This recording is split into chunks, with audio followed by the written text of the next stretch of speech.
Hey, what's up? Welcome to another episode of Mike on the Mic, Boston Sports Talk with Mike Molyneux, while we talking everything Boston sports.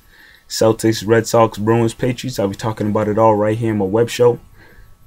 It's been a couple of days now since the Patriots lost the Super Bowl to the Giants. I was supposed to come out with a web show on Monday, but needed some days to really lament over the loss and taking everything I saw.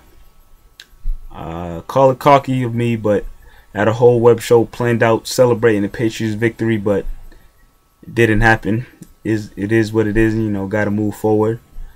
I know by now most of you have heard a lot of analysis about the game, so I won't get into too much detail because I'll end up upsetting myself. But here's what I'll say: Patriots played a great game in my opinion.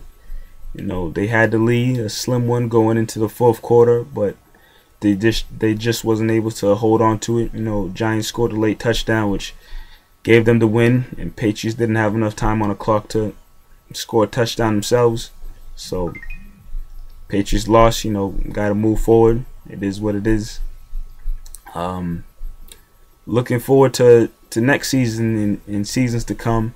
I think the Patriots still have a good core group of guys on the team. They still have Tom Brady, who in my opinion, even though he lost, is the greatest quarterback of all time. And I can see him playing another 3, 4, 5 years of great football without him really having to deal with any major injuries or anything like that. He can still be a top quarterback in the league and hopefully lead the Patriots to many more great seasons and hopefully a couple championships as well. When it comes to the wide receivers, Wes Welker will be back, getting the money and the contract that he deserves. I think, in my opinion, Chad Ochocinco needs another shot on the team. You heard a lot last season about he didn't know the playbook too well, which led to the reasons why he wasn't on the field a lot and didn't get a lot of chances and opportunities. But I think you bring him back on a 1-year deal for next season. There won't be any lockout to deal with, so he'll have a full training camp, off-season, preseason, all of that with the team, and hopefully by then he'll learn everything he needs to learn to be effective for the team moving forward. When it comes to Deion Branch, I like the guy, don't get me wrong, but I don't give a damn whether he stays or whether he goes. I think there's definitely better talent in the league that you could bring in to replace him if need be. And I think coming up, the Patriots have 2 first-round picks in the upcoming draft, and they really need to take a chance at bringing a wide receiver who they can work up through the years and maybe turn into an elite wide receiver on the team. They tried that with other guys like Chad Jackson and Taylor Price, and both of them aren't on the team anymore.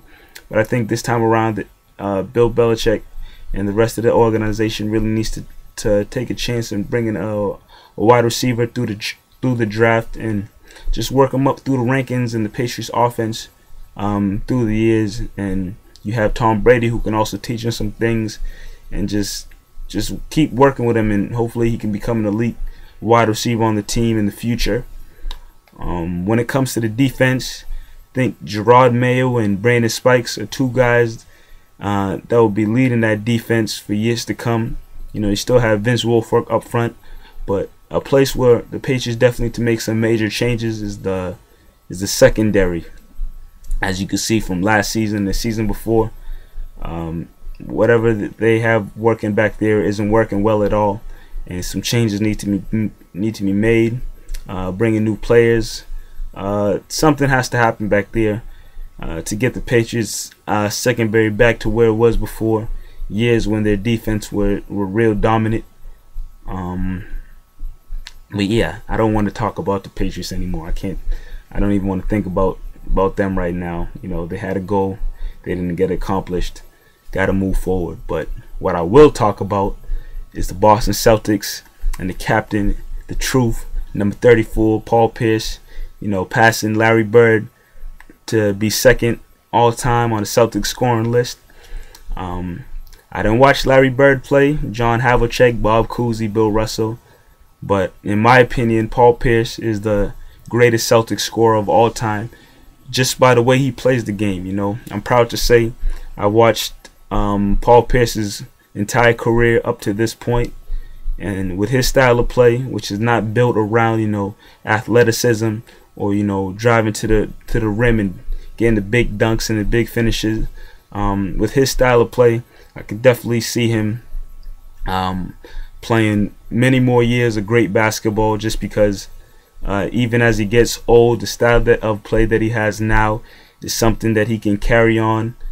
As his legs get more worn out and his body starts to break down a little bit, he can still play the way he does, just because he doesn't have to be a big finisher at the basket with a huge dunk. He's so smart when he plays that he's able to pick the spots, draw the fouls and drive the lane. He's not the fastest guy, but he's able to get it done and still score a lot of points doing it. And I expect a lot of great things from Paul Pierce in the future. Hopefully with a couple more good seasons like this, he can become past John Havlicek and become, the Celtics' all-time leading scorer. And hopefully, I'm able to watch him as he can probably do that. Hopefully he does that. But in the next couple episodes that I have coming up, I'll be getting into more Boston Celtics. And talking about their chances this season of hopefully having a deep playoff run, and what changes can be made and who's playing well and who's not. But I'll save more of that Celtics talk for episodes to come. Thanks for watching. Continue watching, and expect great from Mike on the Mic, Boston Sports Talk.